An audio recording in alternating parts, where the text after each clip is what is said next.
श्री सीतानाथ समारंभां श्री रामानन्दार्य मध्यमाम् अस्मदाचार्यपर्यन्तां वन्दे श्री गुरुपरम्पराम्।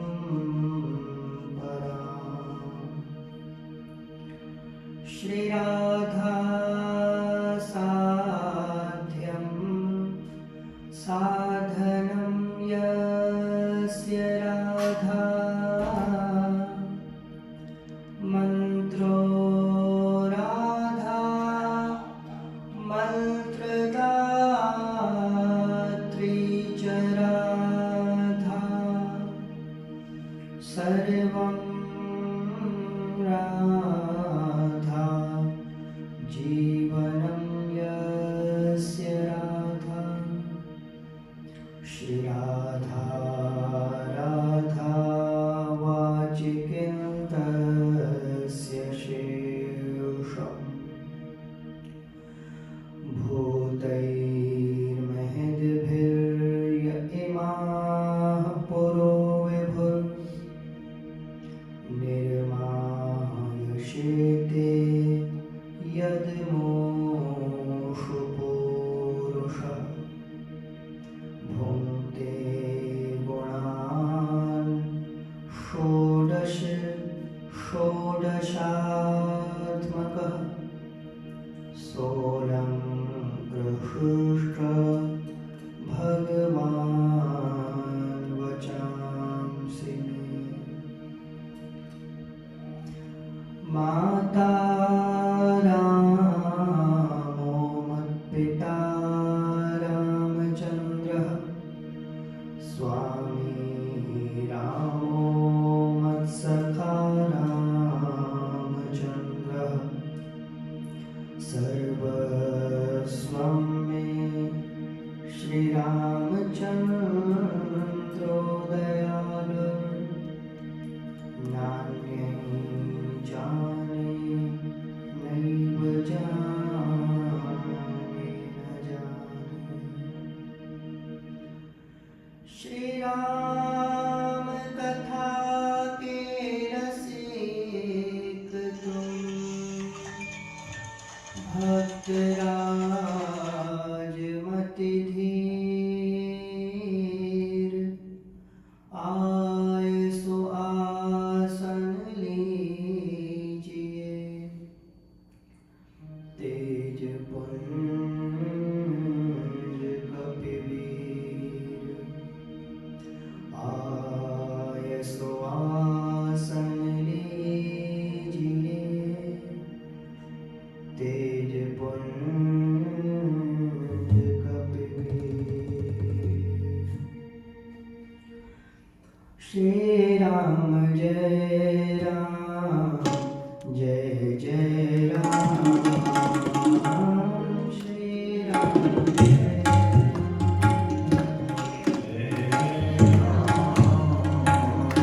श्री राम जय राम जय जय राम। श्री राम जय राम जय जय राम। सीताराम जय सीताराम। सीताराम जय सीताराम। सीताराम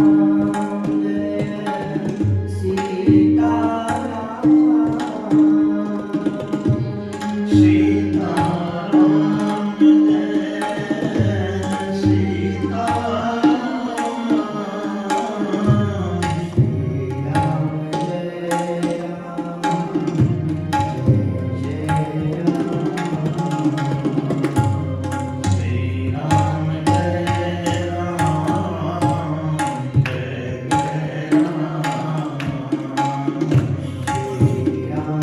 जय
वत्सल भगवान की जय। सपरिकर श्री रामचंद्र भगवान की जय।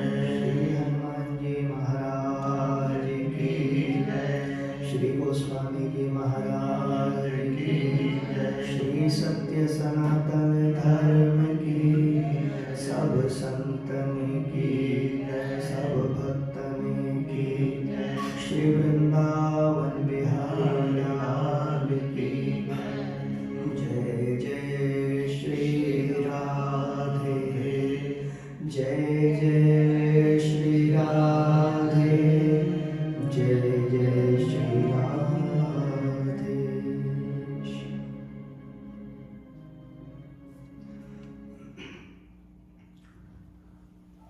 अनंत अनंत ब्रह्मांडों के एकमात्र स्वामी परब्रह्म पूर्णतम परात्पर परमात्मा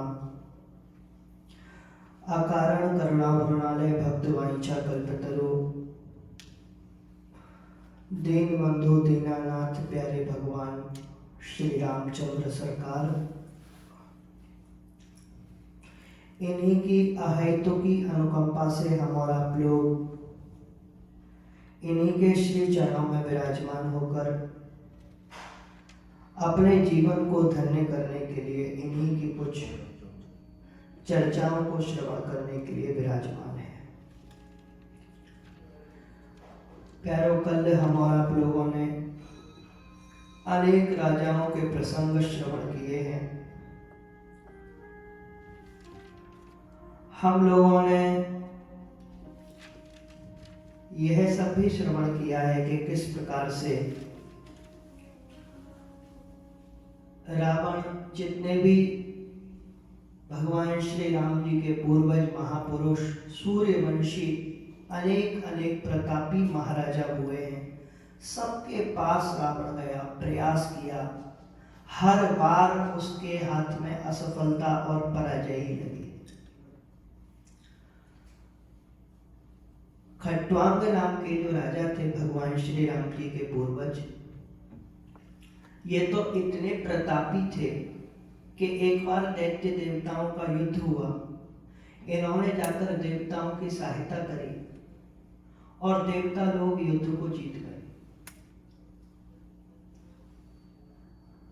एक पृथ्वी के अयोध्या के राजा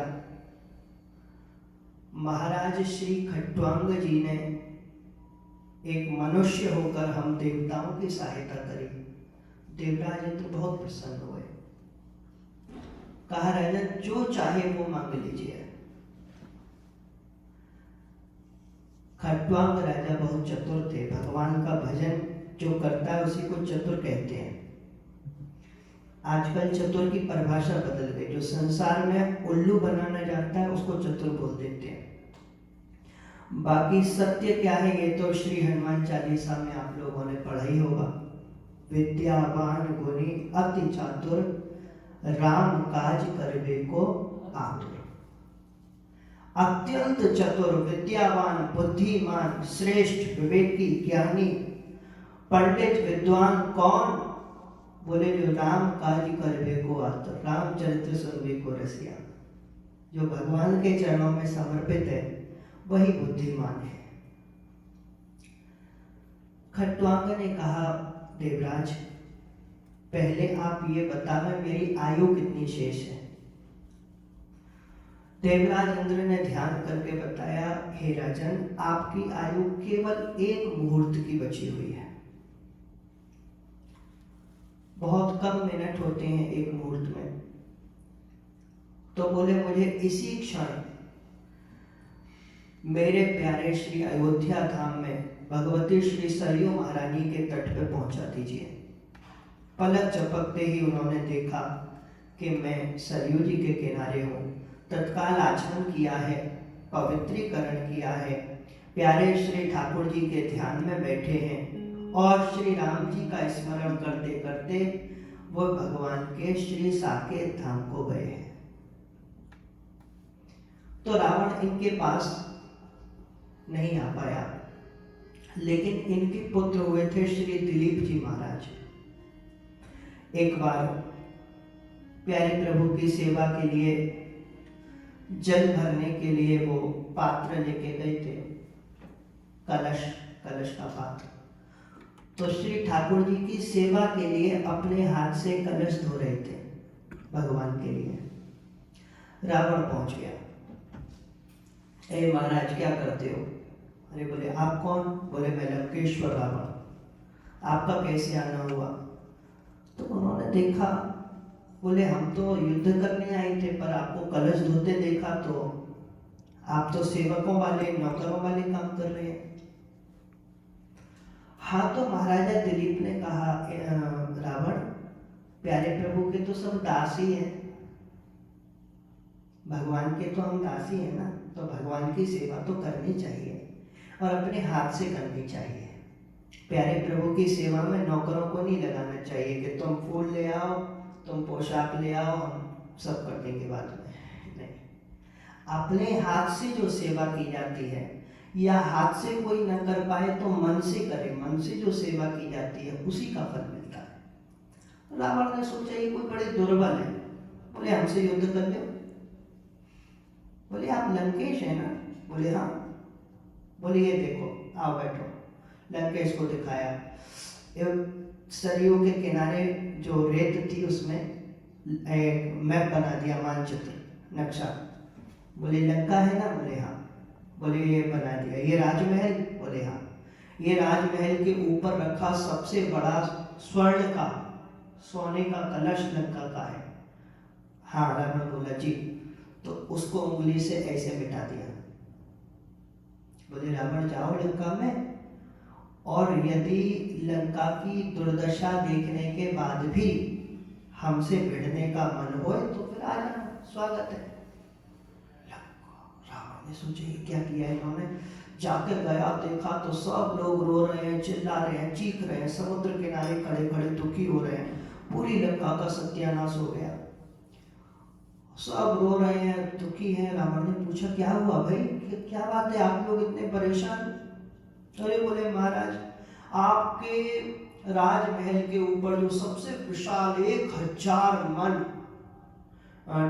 स्वर्ण का, ठोस स्वर्ण का जो बड़ा कलश था, बोले वो गिर गया अचानक, ढह गया।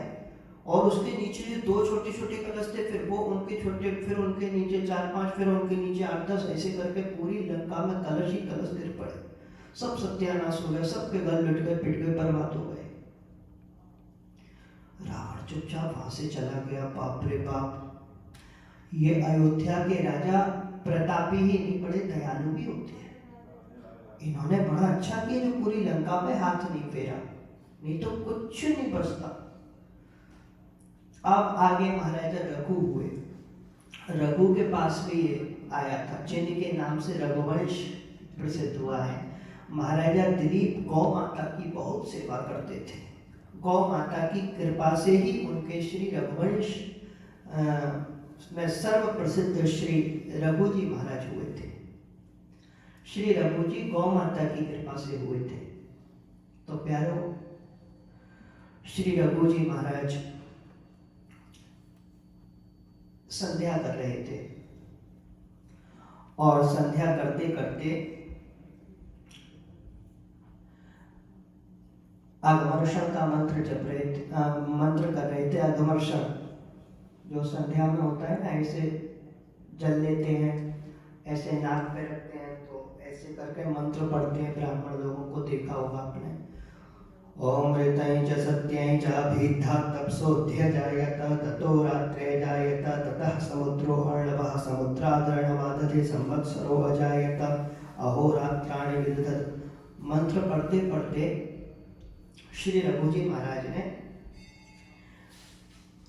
कुछ और मंत्र पढ़ के चुल्लू भर पानी लिया, जल लिया, और दक्षिण दिशा में ऐसे फेंक दिया।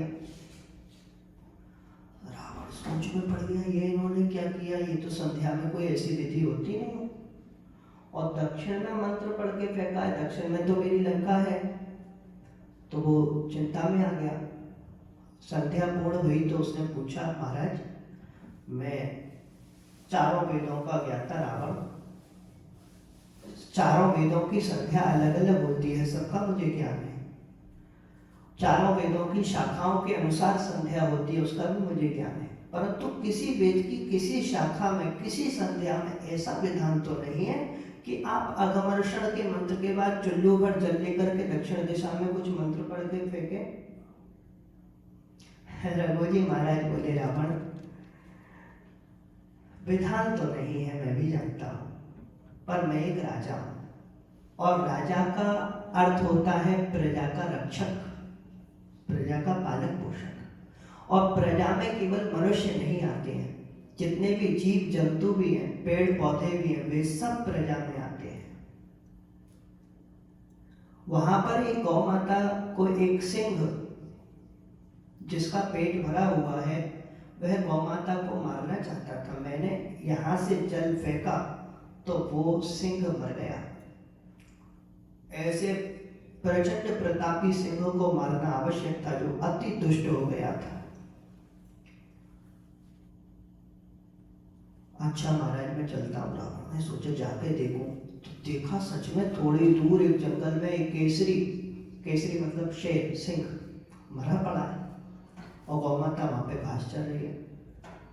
रावण भाई के मारे गया नहीं उनके पास, बोली ये तो मंत्र से इतना कर दिया, थोड़ा दूर और फेंक देते तो पता चले लंका में ही गड़बड़ हो जाती। नहीं गया उनके पास फिर। तो रघु के पुत्र हुए अज महाराज के पास भी आया था एक बार, लेकिन इसी प्रकार से अज महाराज के पास आने पर भी इसको कुछ नहीं मिला है। एक बार श्री दशरथ जी के पास भी आया। दशरथ जी महाराज कमंडल हाथ में लेकर सरयू जी से स्नान करके आ रहे थे, तो ये मिल गया मार्ग में। बोले महाराज हमसे युद्ध करो। अरे बोले आप कौन? बोले मैं लंकेश रावण। बोले युद्ध क्यों करें? रावण बोले अब हमारा मन है तो कर लो। दशरथ जी बोले मन तो हमारा भी है, पर हमारे बुजुर्गों ने हमको एक बात सिखाई है। क्या? बोले दुर्बल को न सताइए जागी मोटी हाय। बोले हम कमजोर पे वार नहीं करते, तो बहुत दुर्बल हो। अरे रावण बोला मैंने इतना बड़ा कैलाश पर्वत उठा लिया और तुम हमको दुर्बल कहते हो, तुम्हारी इतनी हिम्मत? अरे बोले तो तुम में कोई बल है? हाँ हाँ। रावण बोला बहुत बल है, सब देवता हमने जीत लिए, पूरे संसार को जीत रखा है। अच्छा, इतना कहते कहते अयोध्या जी का महाद्वार आ गया। तो दशरथ जी बोले ऐसा है रावण, हम भीतर जाते हैं और कोई सांकर नहीं लगाएंगे, सांकल जो होती है इसे लगाने वाले वो नहीं लगाएंगे, कोई ताला लॉक नहीं लगाएंगे, दाएं हाथ में कमंडल है, इसको हम बाएं हाथ में नहीं पकड़ेंगे, मर्यादा है ये कर्मकांड की। तो बाएं हाथ खाली है, बाएं हाथ से हम दरवाजा ऐसे पकड़ लेंगे। अब तुम पूरे 20 हाथों की शक्ति लगा के यदि दरवाजा खोल दिया तो आपको गिफ्ट में मल्ल युद्ध फ्री मिलेगा, कुश्ती करेंगे फिर। अरे रावण बड़ा खुश हुआ। अब भीतर से जाके दशरथ जी ने हाथ लगा दिया, इसने पूरी शक्ति लगाई, पसीना पसीना हो गया, आधे घंटे मेहनत करता रहा, चला गया बेचारा वहां से, द्वार ही नहीं खुला इसमें। अब भीतर दशरथ जी प्रतीक्षा कर रहे हैं कि रावण कब शक्ति का प्रयोग करेगा। वो सोच रहे हैं कि अभी तक रावण ने हाथ ही नहीं लगाया। तो ऐसे भीतर दशरथ जी खड़े हैं। पूछा बाहर द्वारपाल से, भैया जरा लाइव टेलीकास्ट देख के तो बताओ कहाँ है? बोले महाराज पता नहीं, विचित्र सा प्राणी आया था, उसके 10 मुख थे, 20 भुजाएं थी, 2 पैर थे, पता नहीं क्या दरवाजा खोलने की कोशिश कर रहा था द्वार, अपने आप पसीना पसीना होकर चला गया। अरे दशरथ जी बोले हम तो सोच रहे थे बल लगाएगा, ये तो कुछ भी बल नहीं लगाया बेचारे का, चला गया। दशरथ जी के ब्याह की कथा आती है। श्री कौशल्या महारानी प्रथम महारानी हुई है। दशरथ जी की आयु अभी छोटी है, 18 वर्ष के हैं। एक बार श्री नारद जी महाराज रावण के पास गए। रावण ने प्रणाम किया है, गुरुदेव आइए, स्वागत सत्कार किया है। बोले गुरुदेव कुछ ऐसी सूचना सुनाइए कि आनंद आ जाए। श्री नारद जी बोले सूचना आनंद वाली तो नहीं है, पर बहुत दुख वाली है। रावण बोला हम तो संसार को दुख देते हैं, हमको दुख दे ऐसी कौन सी सूचना है? बोले तुम्हारी मृत्यु की। ये जो दशरथ जी हैं अयोध्या के राजा, बोले हाँ। बोले इनके पुत्र तुम्हारे काल बनेंगे, दशरथ के लाल तुम्हारे काल। रावण तो बेचारा एकदम, उसके चेहरे से सारी खुशी ऐसी उड़ गई। बोला गुरुदेव ये आप क्या कह रहे हैं? बोले रावण, तुमने मानवता के विनाश का जो भयंकर राक्षसी खेल प्रारंभ किया है, तुमने मानवता का अंत करने का जो भयंकर मूर्खतापूर्ण प्रयास किया है, रावण तुम नहीं जानते क्या कि ये जो वैदिक विशुद्ध श्री सत्य सनातन धर्म है, इसके मूल आधार परमात्मा है, भगवान है। सनातन का अर्थ ही भगवान होता है, परमात्मा होता है, जो नित्य है, सत्य है, शाश्वत है, अनादि है, अनंत है। और तुम उस धर्म को नष्ट करने चले हो। तुम्हारी मति मारी गई थी, तुमने सब देवताओं को परेशान करके रख दिया, सारे ऋषि मुनि तुमसे त्रस्त हैं, सारे मनुष्य, मानव, गंधर्व, यक्ष, राक्षस सब तुमसे त्रस्त हैं, और तुमको कुछ समझ में नहीं आया। बहुत लोगों ने बहुत समझाने का प्रयास किया। रावण, एक बात क्यों नहीं सोची तुमने कि आखिरकार जगत पिता भगवान श्री ब्रह्मा जी ने तुम्हें अजर अमर होने का तो वरदान दिया नहीं था। तुमने स्वयं मांगा है कि मनुष्य और वानर को छोड़ के किसी से न मरो। तो इतना तो तुम भी जानते हो ना कि मृत्यु आएगी, मरोगे। जब तुमने आतंक बहुत भयंकर कर दिया, सब देवताओं ने, ऋषियों ने मिलकर भगवान से प्रार्थना की। अब वे भगवान श्रीमन नारायण स्वयं दशरथ जी के पुत्र बन के आ रहे हैं, इसीलिए सावधान हो जाओ। श्री नारद जी का कार्य है जीवात्मा को परमात्मा से मिलाना। श्री नारद जी स्वयं साक्षात भगवान है प्यारो। जिस किसी ने श्रीमद् भागवत महापुराण आदि की कथा सुनी होगी, वे जानते होंगे कि भगवान नारायण के 24 अवतारों में श्री नारद जी का वर्णन प्रत्येक बार आता है। आजकल लोगों ने बड़े हंसी मजाक करने शुरू कर दिए हैं कि नारद जी इधर की उधर करते हैं, इसे करते हैं। ऐसा कुछ भी नहीं है प्यारो। श्री नारद जी इधर की उधर नहीं करते, वो जिधर की जिधर है उसको उधर ही रखते हैं। श्री नारद जी को भविष्य का पूरा ज्ञान है, प्रत्येक जीव के भूत वर्तमान भविष्य के ज्ञाता हैं भगवान श्री नारद जी। ये सब जानते हैं किसका कल्याण किस विधि से होगा, इनको पता है। कंस को इन्होंने क्या बोला, क्या बातें बताई, कैसे कंस ने 6 हत्याएं कर दी, सब नारद जी को पता था पहले से। वे जानते हैं जिस जीव का जिस विधि से कल्याण होगा वो उसी विधि से कल्याण करते हैं। रावण, कंस, हिरण्यकश्यप, हिरण्याक्ष सबको भगवान से मिलवाने वाले श्री नारद जी हैं। श्री ध्रुव, प्रहलाद आदि और पांडव आदि सबको मिलवाने वाले भगवान से श्री नारद जी हैं।